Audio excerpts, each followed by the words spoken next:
స్నానం చేయడం, దానం చేయడం, జపాలు, పూజలు, ఉపవాస వ్రతాలు, దీపాలు వెలిగించడం, వనభోజనాలు వంటి వాటిని చేయడం వల్ల జన్మజన్మ పాపాలను ప్రక్షాళన చేసి పుణ్యఫలాలను ప్రసాదించే మహిమాన్వితమైన మాసం కార్తీక మాసం. చాంద్రమానం ప్రకారం కార్తీక మాసం 8వది.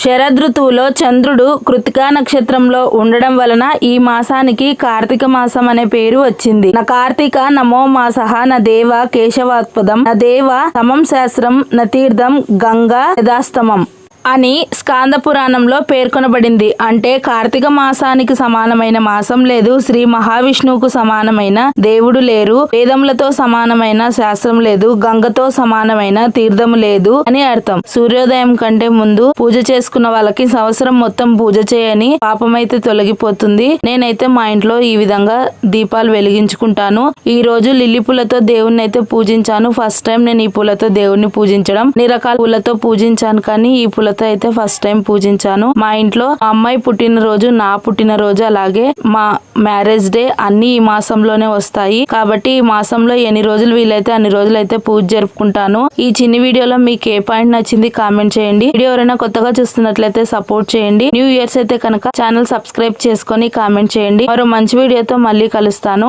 అందరికి మరొకసారి కార్తీక మాస శుభాకాంక్షలు. శ్రీ విష్ణు రూపాయ నమశివాయ. Thank you for the watch. Have a nice day. Bye friends. అందరికి మరో మంచి షాట్ తో మళ్ళీ కలుసుకుందాం.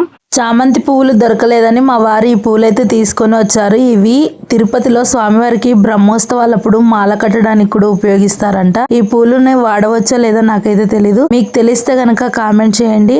పువ్వులైతే చాలా చక్కగా సువాసనను వెదజల్లుతున్నాయి. కార్తీక మాసం హరిహరాదులకు ప్రీతికర మాసం స్కాంద పురాణంలో చెప్పబడింది.